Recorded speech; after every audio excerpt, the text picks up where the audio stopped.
हमने आपके सामने कई दवाओं का इस्तेमाल करने का तरीका आपको बताया है और कौन कौन सी दवा किस किस मर्ज़ में काम करती है।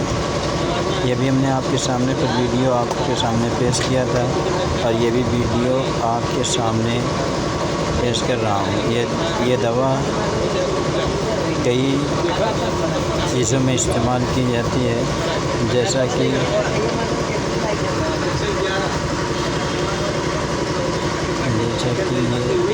दवा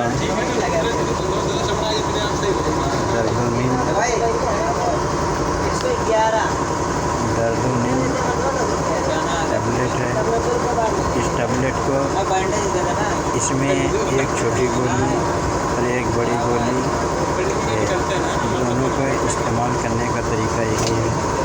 ये एक छोटी खाएं और एक बड़ी, और सुबह शाम खाएं।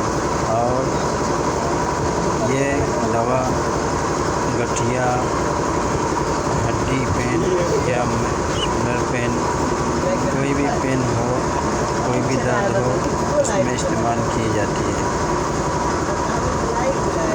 ये आपके सामने ये भी वीडियो पेश कर रहा हूँ।